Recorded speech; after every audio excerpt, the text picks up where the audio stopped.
Hi, Katie. I came in on 2 devices. I never know with Teams which one is going to go, you know.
Can you hear me now? I can hear Yes. you, Katie, yeah. Okay. Teams right. is its own thing, I've decided. Oh, it's totally its own thing. Yeah. Hang on just a second.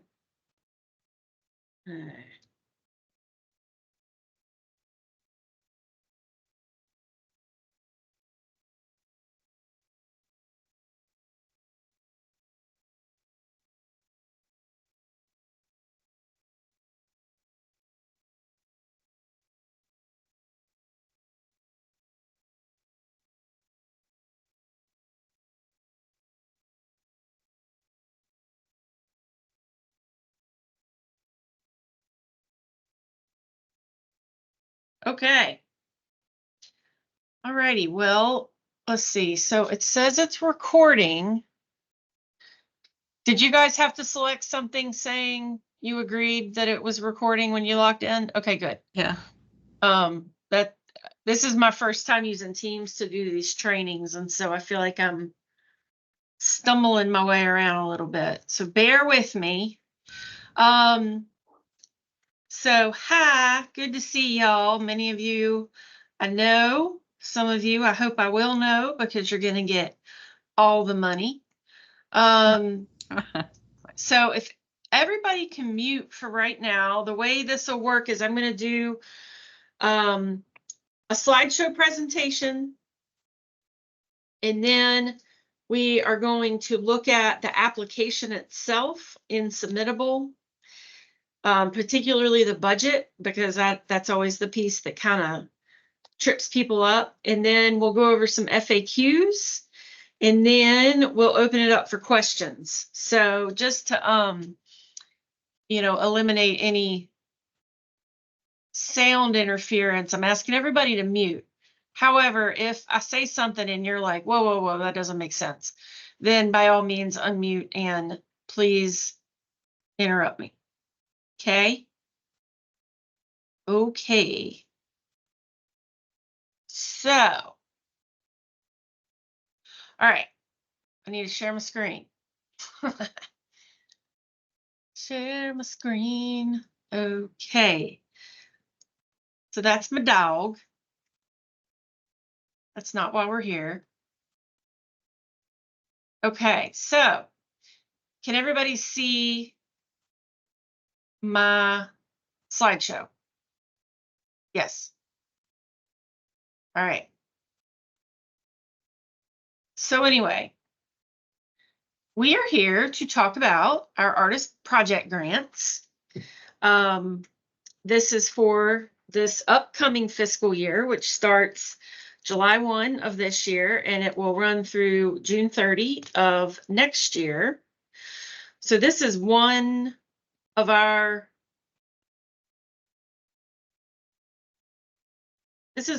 two primary grant programs. The other one is our grassroots program that funds organizations and schools and municipalities for arts-based programs.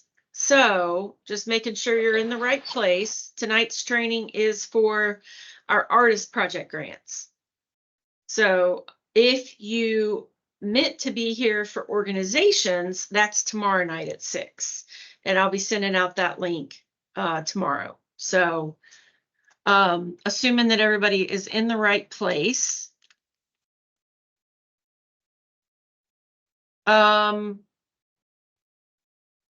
Yeah, that is correct. Okay. So our funding going into this year coming up is about the same as it's been for the past, I mean, since I've been here. I'm going on almost 8 years, and this amount has not changed. We're working on that. We have a new nonprofit arm of the Arts Commission. It's called the Orange County Arts Alliance, and part of its charge is to raise additional funding for things like our artist grant program. So I'm hoping down the road we're going to have a lot more money to be able to grant out to artists for, you know, projects and whoever, you know, who knows what else. We did send a survey out this year to our past grant recipients, which was really interesting. I was expecting to make a lot more changes this year than we actually did.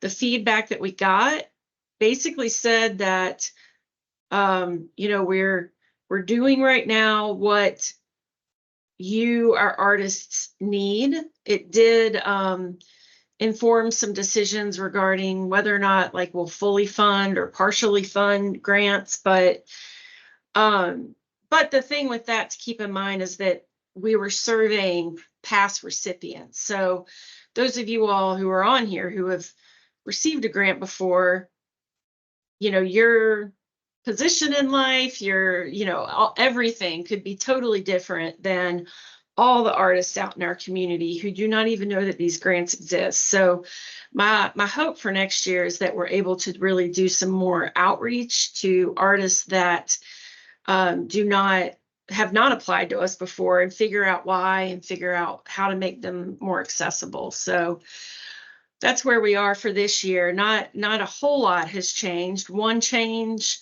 that is important is that our maximum request has gone up to $3,000 from $2,000. So you can request a little bit more money this year. The average grant number is kind of misleading because the last few years, the board has chosen to fully fund applications or don't fund them at all. So the last few years, everybody that was funded, pretty much everyone asked for the maximum amount of $2,000, and everybody got that was funded. In the past, you know, based on the score, some people might have gotten half of what they asked for, or, you know, a third of what they asked for. So that's, you know, where that's coming from. I had always been under the impression that it was easier on artists if you either give the grant that they're asking for or don't. Because unlike nonprofit organizations, you're just you know, you may have some other funders, but you might not. And if you get half of what you're asking for, where does that leave your proposal? That's putting the burden on you to find the money to make your project happen.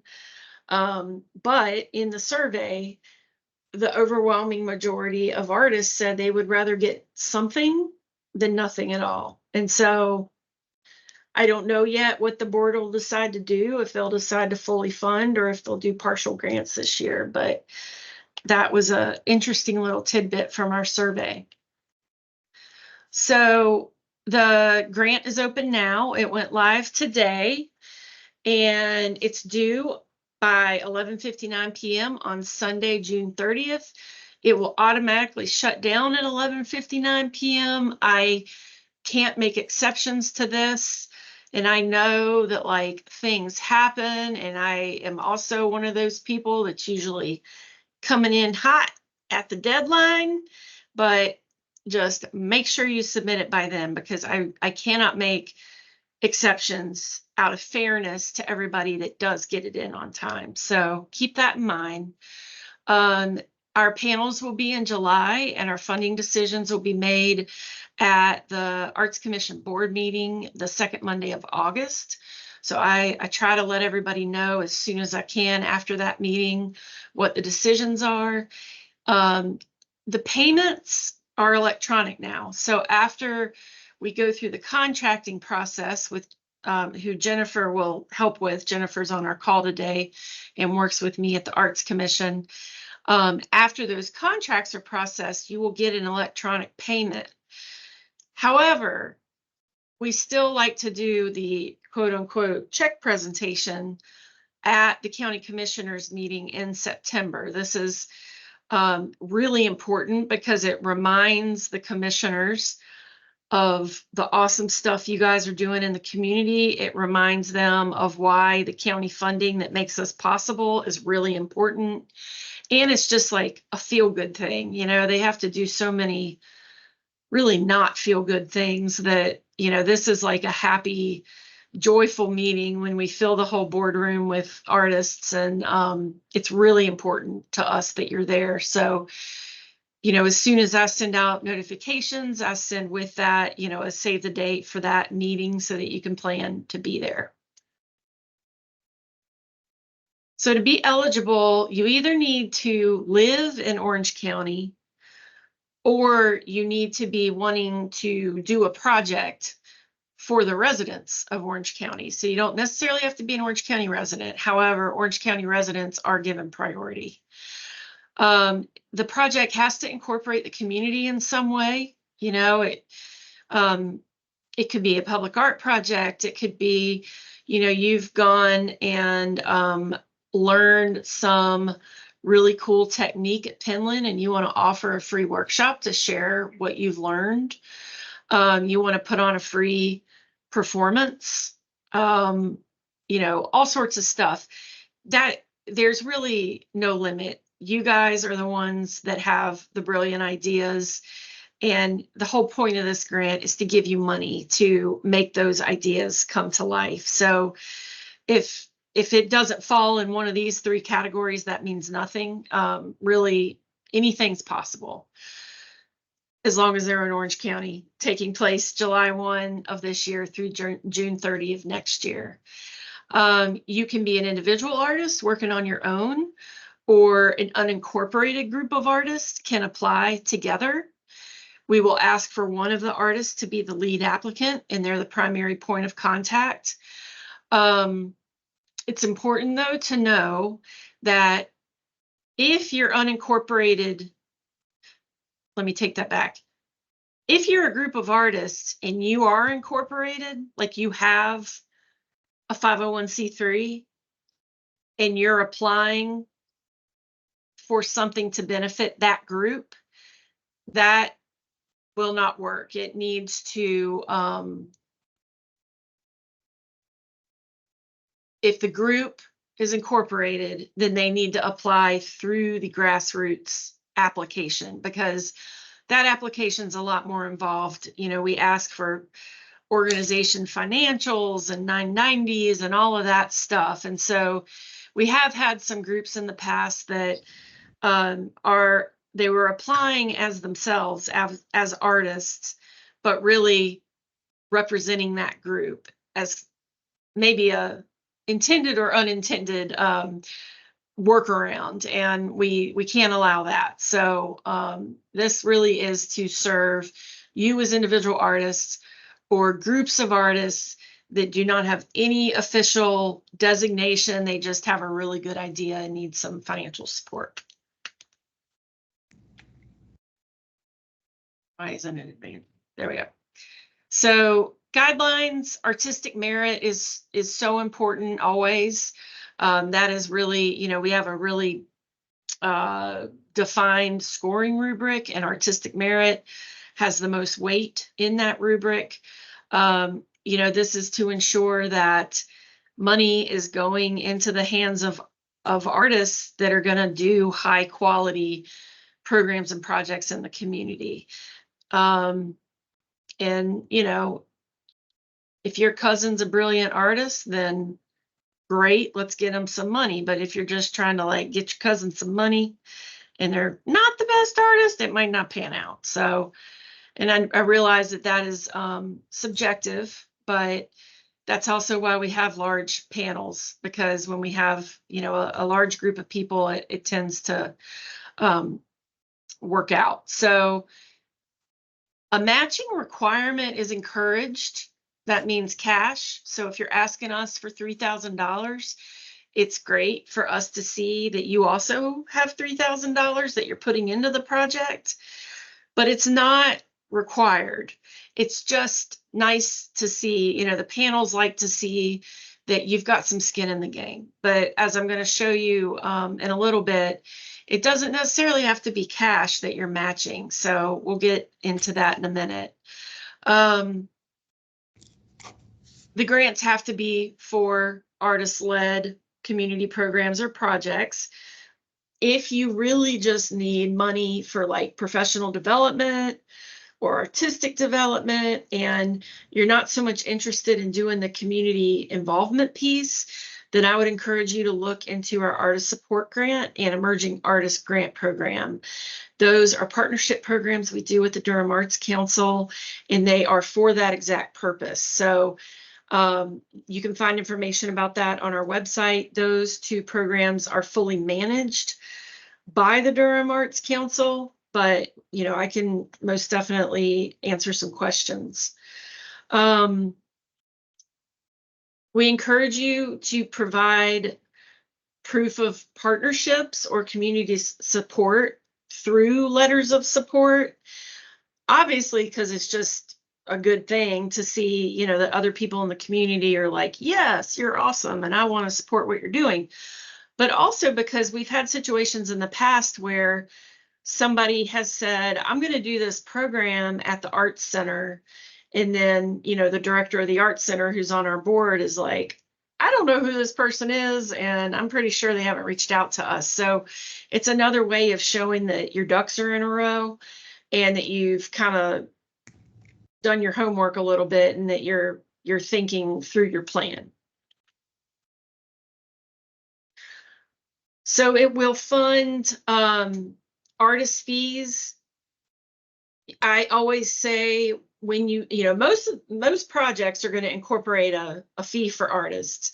And if you can use our budget to pay artists, that's always going to kind of bump you up to the top of the line, because we want artists to be paid, and a lot of our board is artists, and you know, we want people to be paid. So I would highly recommend using our money for that when you can.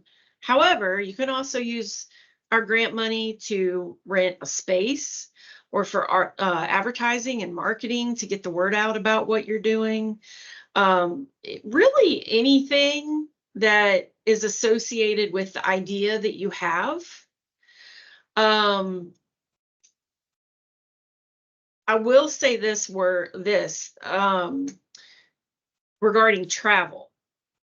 So in the second bullet point here, I say artist travel and training expenses for development opportunities. So like if you are going to Pinland to take a workshop and your idea is to come back and give an artist talk about what you learned at Pinland and what you think your fellow artists could learn from that, that's totally okay. And you can ask for money to, you know, pay for your hotel or pay for gas to get there or whatever it is you may need.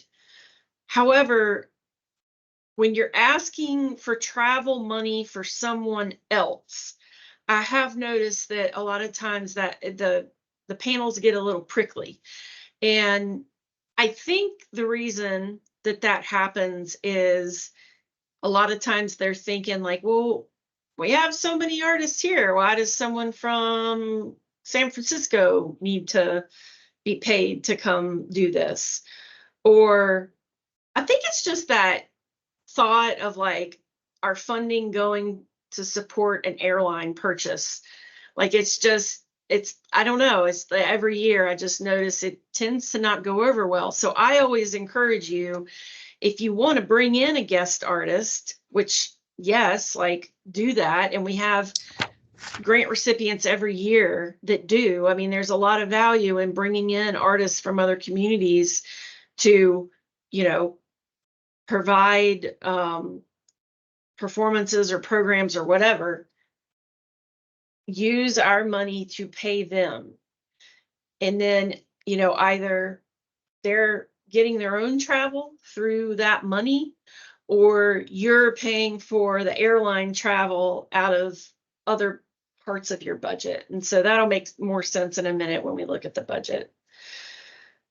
And then, of course, supplies, whatever you need to make your project come to life.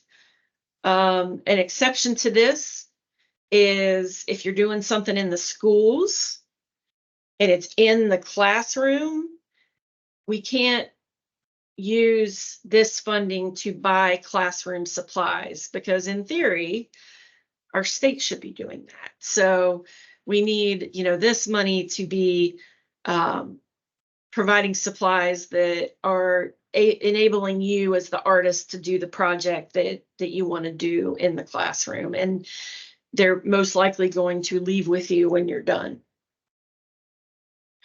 So a few things to point out that the grant will not fund. One important thing is art therapy.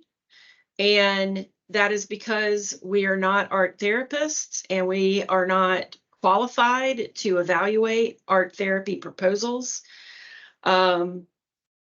So if you are an art therapist and you're trying to apply for funding to provide some sort of something for the community, we should probably talk about that. There's still ways of doing that, but not emphasizing, the therapeutic piece of this. Food and beverage is not an allowable expense, so that's important to remember. And then things involving the Eno Mill. First off, rent. We cannot fund rent for a studio at the Eno Mill. It has the appearance of self-serving. If we're giving you money to pay your studio and then you're paying that back to us, it just looks kind of gross, so we don't want to do that. And then sometimes projects at the Eno Mill, same thing, but that's not necessarily a rule. So I just say, if you've got an idea for a project and you want to do it at the mill, let's just have a conversation first. Ultimately, the mill is still one of the only art spaces in Orange County to do stuff. And so I don't want to say you can't get funding to do something here, because that just doesn't help anybody. But I just want to talk about it and make sure that there's no kind of conflict of interest potential. So they're evaluated through panels that are made up of our advisory board, and then we bring in guest panelists. So our advisory board is primarily made up of artists, and we divide everybody into areas of expertise: performing, visual, and literary arts. And then we also bring in guests. So usually these are prior grant recipients who are not applying this year. There is a small honorarium involved in that. And so if you, have gotten a grant before and you decide not to apply this year and you're interested in being a guest panelist, let me know. What was I going to say? I was going to say something and now I don't remember. One important thing is that I always remind the board and our panelists every year that they need to evaluate the application based on the application. And it's hard because we live in a small community and everybody knows everybody, but their evaluation needs to be based on the application and not what they know of you outside of that. And so on the flip side of that, you need to write the application like nobody knows who you are and that you haven't been a artist in the community for 40 years. Pretend that you are writing this for a group of strangers. And so the panelists, are assigned the applications that fall within their area of expertise. And they have a really structured rubric and scoring rubric that they go through, and they establish a pre-panel score based on their own review. And then when we come together for the panels, we do a conversation about every single application. And that too is very structured. We started off with positive feedback about the applicant, and everybody can speak up that wants to. And then we talk about the challenges with that applicant. And so after that conversation happens, everybody goes back into submittable and either submits the score that they had put in before, or a lot of times, I would say more often than not, they change their scores after that conversation piece happens. So they go in, they submit their final score, and then when we have our board meeting in August, we come together and I show them the list of applicants and everybody's score, and then they decide, essentially how far down the list we can fund this year. And some years it's, let's fully fund the top, 10 or whatever it may be. Some years it's, let's fund based on the score. So if, you scored an 85, you may get 85% of your request. And that's something that I never know ahead of time. So keep that in mind.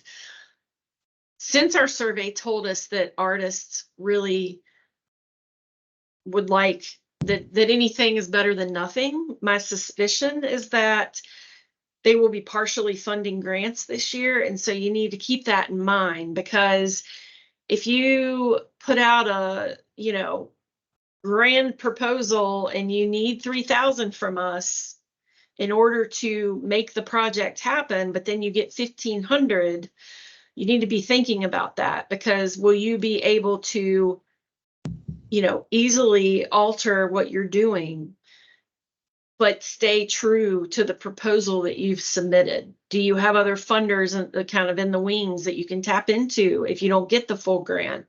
So just, be thinking about those things. So again, the first consideration is always artistic quality. Community impact is 30% of the score, and that, is exactly what it sounds like. It's, how many people is this program going to serve? Or it's not always the number. It could be, who is this program serving? It could be a very small group, but a historically underrepresented group. And so that project is going to change that small group of people's lives in a big way. And so it's not all about numbers. It's a lot about, who you're wanting to serve through your program as well. Multicultural aspect, we love to see programs that are serving a multicultural population of our community, hiring multicultural artists. Like, those are, always things that are taken into consideration. And then your ability to plan and implement the project. And really, your grant is your chance to show that you have that ability, because in your answers to the application, you're showing that you have thought through this, that you have, lined up your venue, that you've thought through how you're going to market it. So, that's kind of your shot to show the panel that you've got a plan. So artistic merit counts for 40% of your score, community impact is 30, program management is 20, and then compliance is 10. Compliance is something we started last year, and what that means is if you've received a grant from us last year, or no, it's just the immediate preceding year, I believe.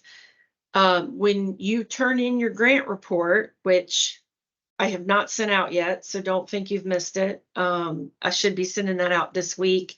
It's going to be due Monday, July 15th. That date is before our panels. So If we don't have your report before we have our panels, you get taken out of consideration. And if we do get your report in time, they are reviewed. And we are looking at, did you do what you said you were going to do? Did you properly use our logo on, your marketing materials? Did you put it on our website so that we could help you promote what it was you were doing? So we're looking at all those things that you say you're going to do when you get a grant. And if you do them all, then your compliance score is going to be a 10. And then if depending on what you didn't do, you get some points deducted. And that overall compliance score makes up 10% of your overall score. So if you get funded, we will have a grant contract for you to sign that goes through DocuSign. It's completely online. You will have a final report that will be due that asks, who did you serve and how many people and what were their demographics and all that good stuff. And that'll be due in July of 25. You'll get instructions on how to use our logo and how to credit the Arts Commission. I mean, that's really a big deal it's a source of pride for the organization and for our board when there's all these community projects going on and our logo is attached to them. We want to be affiliated with what it is you're doing. And so we really, we need to see that logo on your materials. We encourage you to send thank you letters to the county commissioners. There is under the resources tab of our website, and I need to make sure it's updated. I will add that to my list. There is instructions on how to send thank you letters. This funding is controlled by the county, and the Board of County Commissioners is ultimately responsible for that. So we love it when they get letters saying, hey, I was able to do this mural or do this awesome project because you guys gave me money to do that. So we love it when you do that. It helps us. And then willingness to participate in activities. For example, coming to the check presentation and participating as a guest panelist if you're available. Just kind of giving back to the program if you're available to do that. Whoop, whoop, whoop, go back. So applications are due Sunday, June 30th. So basically you've got till the end of the month. Don't forget, I can't take late applications. So I'm going to go into some FAQs. So this really gets more into the purpose of the grant program. And again, if you're needing money for yourself without a community component, you probably want to go through the Artist Support or Emerging Artist Grant Program, which will open up later this summer and in the fall. These really are intended to put money in the hands of artists with big community ideas. So, and I should mention this too. The needs of our arts community really have not been changing much.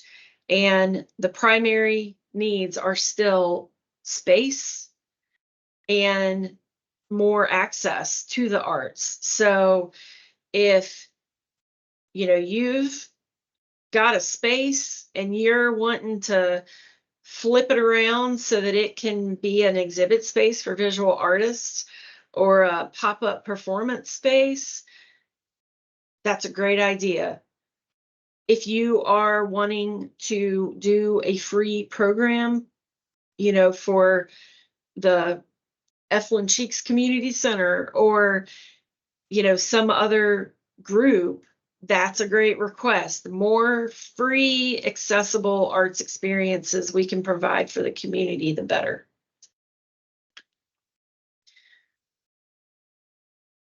So again, if you're needing equipment or supplies, things like that, I would go through the Artist Support Emerging Artist Grant Program. There's exceptions to this, though. We've had somebody who asked for a bunch of mobile looms so that they could teach free weaving classes at the community centers and be able to transport all these looms with them.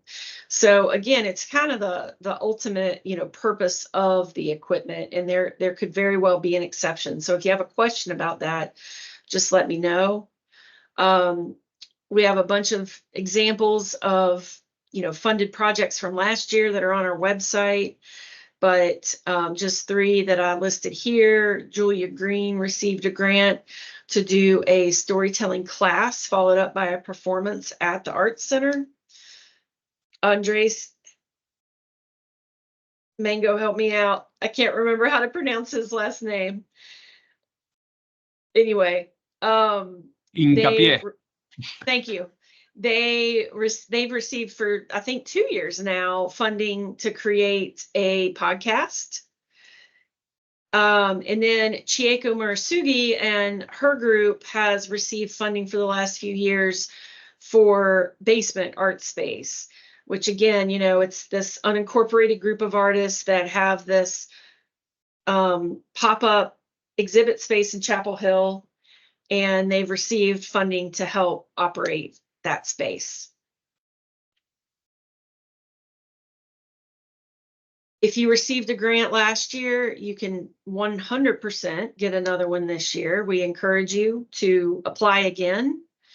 And if you didn't get a grant, I recommend, talking to me if you haven't already to find out why, because we keep very detailed notes so we can tell you why you didn't get a grant. If you want to know, we do not automatically give that information out because depending on the person and the project, I mean, this is your lifeblood, it's your baby. And if we're chiming in saying, well, it's not that great, like that's not helpful. But there is constructive feedback in these notes. And so if you want to know why you didn't get funded and you can handle it, then reach out to me and I'm happy to let you know what that is. I mean, I would say 99% of the time when individual artists don't get a grant, they contact me and I tell them why, and then they reapply, they get funded. So it is, it's good info to have. And you can submit multiple applications. People have asked, if I've got like 2 ideas, can I put them in the same application? And unless those 2 ideas are very much similar to each other and can be included on the same budget, I would suggest separating them out. I think it's easier, and it's easier for the panel. It's not necessarily easier for you because you're submitting another application, but it's easier for the panel to really separate these 2 concepts and just look at them on their own. So matching funds, this is really important. Again, the panels like to see that you've got some skin in the game. So whether that's your own money or you've got another funder helping you out or another grant, it's good to have those things. However, in-kind donations of goods and services can be used as a match. And I'm going to show you that in the example budget in a minute. If the Art Center's donating you their theater for you to do a program, the value of that donation counts towards your match. So it doesn't have to be like actual cash. It can be a service that someone is providing you. Maybe you've got, a local, like Indie Week is donating you an ad, or, you've got I was going to say a sound tech who's going to run sound for free, but that's a fine line because we want artists to always be paid, and sound tech and audio tech, they all fall into that realm. So we do not like to see a donation of artist time. We would rather you use our grant to pay your people and then get donations from, you know, those businesses out there that you're going to need, like, you know, poster printing and things like that. Artist time as a donation is also just so subjective. Most artists really undervalue their time, but sometimes it skews the other way. And like, who are we to say, you know, your time is valued at this much per hour? So we just avoid that altogether and do not factor in the donation of an artist's time into your application. In the budget, your income has to match your expense. And the reason for that is we cannot fund money-making endeavors. That's not the role of our program. But we also don't want to fund something that's going to lose a lot of money either. So it needs to be a net zero budget, sorry. So if you haven't confirmed the participating artists yet, that's okay. It's obviously you know, more ideal if you have, and you can put those artist names and, you know, website links and stuff in your application. But if you haven't, what I would suggest is, if you've gotten a grant before, or if you've done this program before, include those artists in your work samples so that the panel can see the types of artists that you typically work with. Yeah, and so if you've got more questions about that, just let me know. So the, you know, primary tips are to be clear and concise. Try to not use the flowery language. It's just like, you know, what are you doing? How are you doing it? Who are you doing it with? Try new things. You know, we have artists that apply every single year, and that's totally fine. But, you know, I always say, switch up your project a little bit, you know, so that you're not just asking for the exact same thing every single year. You know, you're incorporating a new group of people, or bringing in partner artists, something along those lines. And get letters of support, just so that, you know, the panel knows that your idea is supported by the people that are mentioned in your application.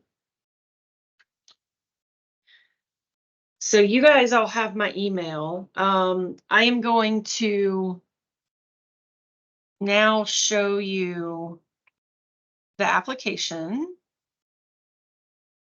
So if you're on our website, I will have a drop down here by the end of today saying, you know, open now, artist project grants. But if you click on grants,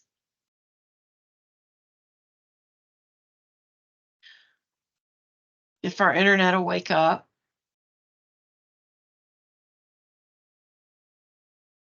Geez Louise, let me close some stuff. If you scroll down to grants for artists, open now. I need to update that because it's now 3,000. You'll click on that, and this will go through the guidelines of this year. And you'll scroll down and click submit, which will take you to submittable. A few things about submittable: you have to set up your own username and password. If you lose that password, we cannot help you with that.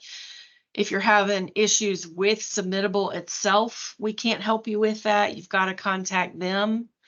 We really are only in control of the application. So if it's something wonky in the application, then by all means reach out and let us know. So you'll again go through the guidelines, and then you will put in your info. And then again, you'll go through the guidelines because we just think you need to see it 3 times.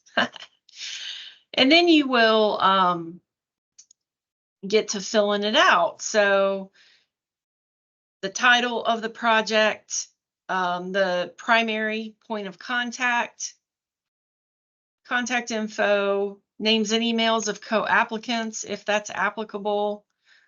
We like to know if you watched this because it's just good to know, and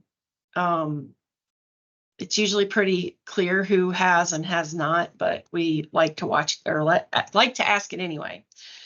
The amount of your request, the start date and end date, a 500-word summary,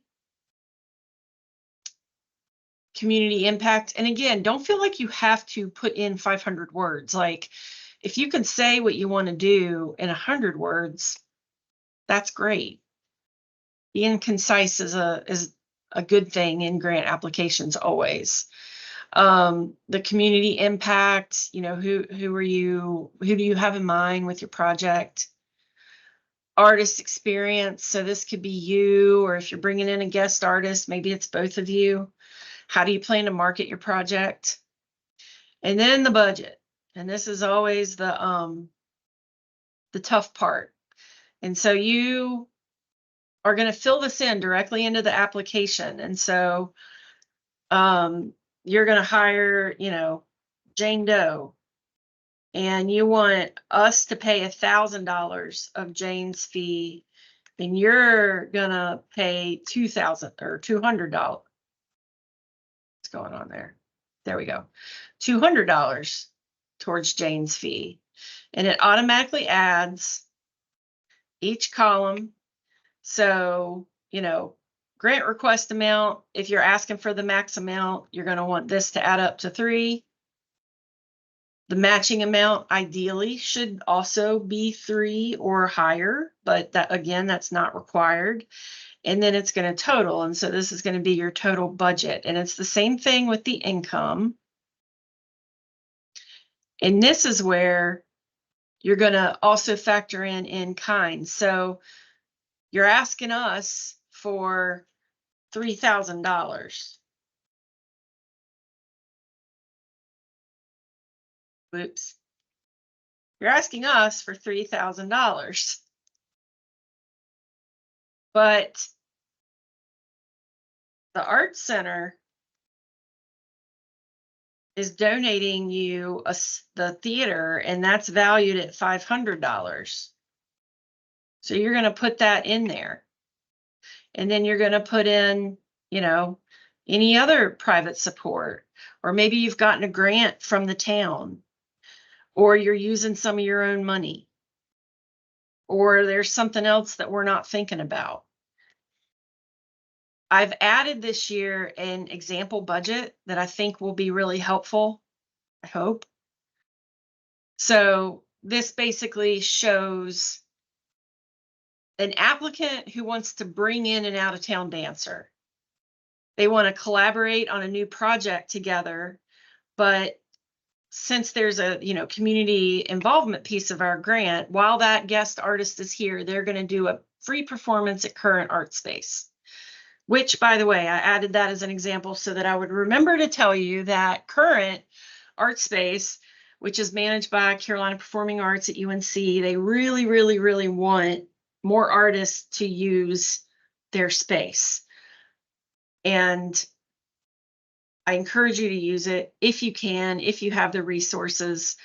There are some insurance requirements that I hope are not a barrier, but it is a super cool space. It can really be used for like anything. And I know that they would like to have it activated more. So keep that in mind if you're looking for a space to do stuff.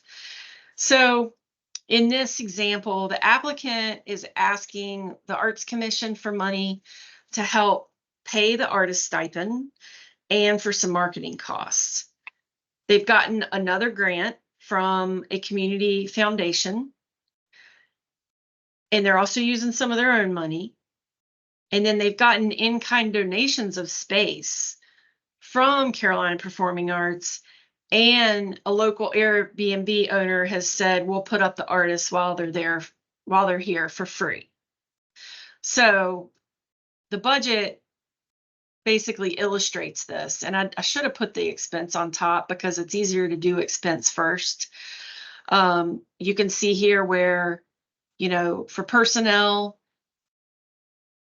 this person is asking the Arts Commission to fund that $2,000 stipend. The applicant is paying $500 for a sound tech. They are, quote, paying $500 in theory to rent the Arts Center. They are paying for airfare and travel and lodging for the artist. And then they are paying $2,000 towards marketing costs and then asking us for $1,000 towards marketing costs. So the total amount they're asking from us is $3,000. They are matching with $4,000 for a total budget of $7,000. So when you come up to the income, Carolina Performing Arts is donating that space, and so that counts as a $500 cash match. The Awesome Family Foundation has given you a $2,000 grant, so of course that counts. You are getting an in-kind donation of lodging by the Airbnb owner, so that counts as a $500 match. And then you're putting in $1,000 of your own money. And so that, added with the $3,000 grant that you're asking from us, adds up to $7,000. So the income and the expense match. Does that make sense?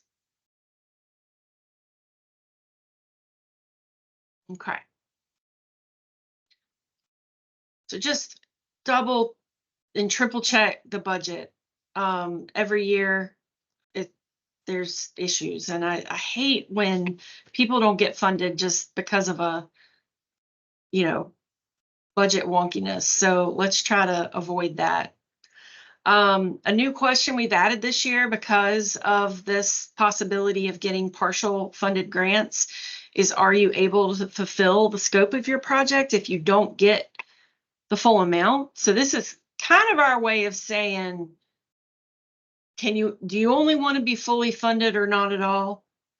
I think that'll help us a lot, because if you're like, I either need the 3,000 or I don't have the bandwidth to go find other money or whatever, tell us that. And then, that'll make things easier on everybody.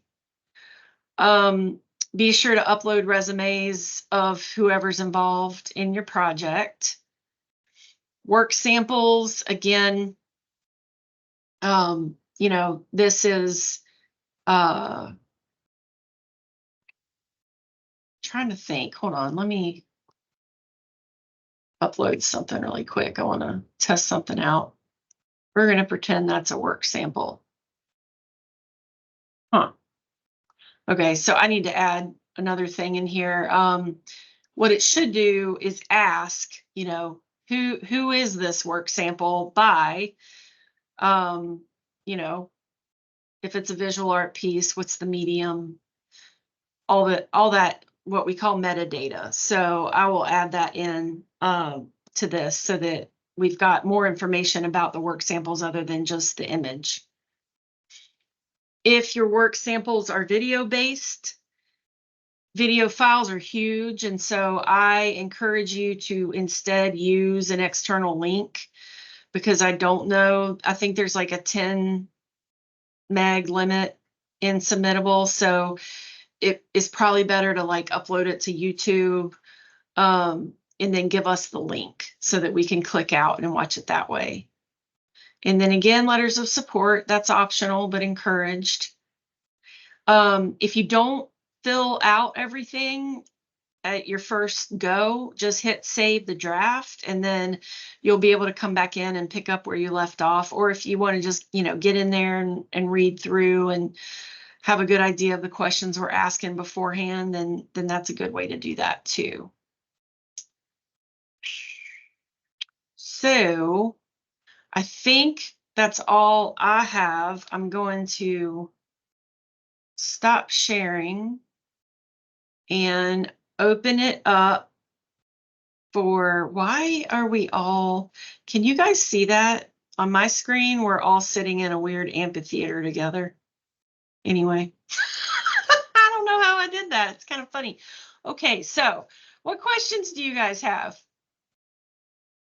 Okay, Katie, I have a question because I'm Yes, ma'am. coming with the Mildred Council community dinner for performers, as you had mentioned. Yes. And we just had the last dinner, so we don't have our performers lined up yet. Okay, we know who we had last year, and we've started paying performers. We're very proud of that, you know, and we had 5 groups. And we also paid the sound engineer, who's a music student, who is a sound artist. Now, where does he fit into all this, you know? The second question is, it's a county, how can I say? I am the artist organizing this with a committee, so I'm an organizing artist, but our agents, our fiscal agent is the County Office of Equity and Inclusion. So how do I approach all this, you know, with all these? Yeah. You could do it one of 2 ways. You could either apply through grassroots with the Equity and Inclusion Office as your fiscal agent. But I think it might be easier for you if you just apply through this program instead as you yourself, Naris, and explain the program, you know, upload work samples of the past performers. You know, the drawback of going through the artist project grant program instead of grassroots is that the funding is a little less. You can ask for up to $3,000 through this program and up to $5,000 through grassroots. But the benefit is that this application is way easier and you're not reliant on someone else to apply for you. And knowing that the Equity and Inclusion Office is in transition right now with new leadership, I think it'd be a lot easier to do it through the artist project grant. And I just say I'm just dealing with the aftermath with the transition already. And, you know, that's why I'm asking. I'm happy to do it as an artist project. So thank you. Yeah, I would probably go that route. Yeah, thank you. Katie, I have a question. Sure. If I'm trying to do a podcast that involves community, is that something that I should be considered as an artist, or is that something that I could go ahead and do through the GRAS? And does the GRAS application also has to come by getting the same amount of money that you ask for? Okay. Well, so to apply through grassroots, you would have to have a fiscal agent organization that is applying on your behalf. So,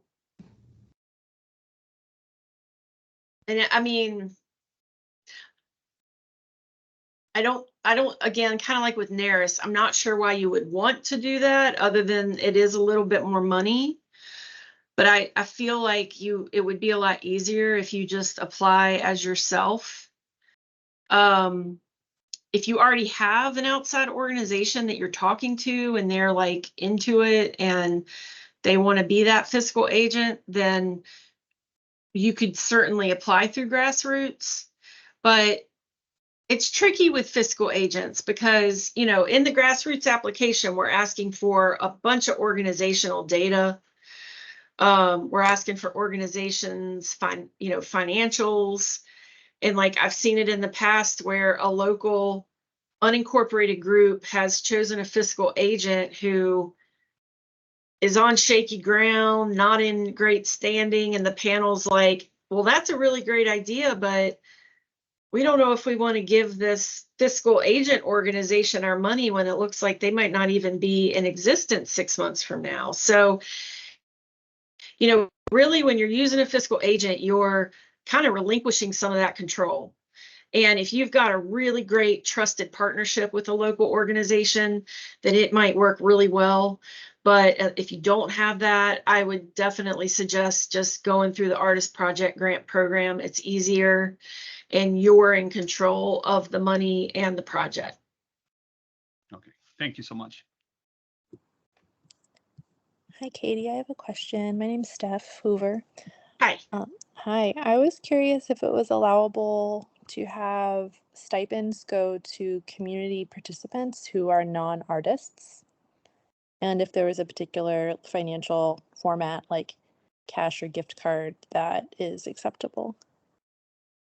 I think that would totally be allowable, and I don't see why there would be any preference on how they're being paid. We had a project a few years ago where a visual artist was painting portraits of unhoused people in our community, and she paid them a stipend to sit for her while she painted them.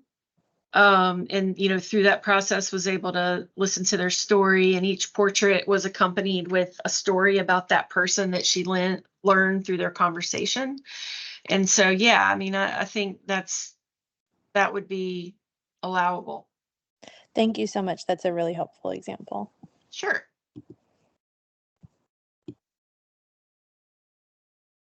Any other questions? Okay. Well, happy grant writing. And if you need anything, you've got my contact info. Definitely email me. My texts get nuts during this time of year, and I sometimes forget to reply. So email, you get in the queue. And that's always the quickest way to get a response. So thank you all. Thanks for your interest, and thanks for everything you do in our community. We really appreciate you. Thank you, Katie and Jennifer, for all you do. Thank you. Thank you. Thanks, guys. Take care. Bye-bye. Bye. See you tomorrow, right? See you tomorrow. Right.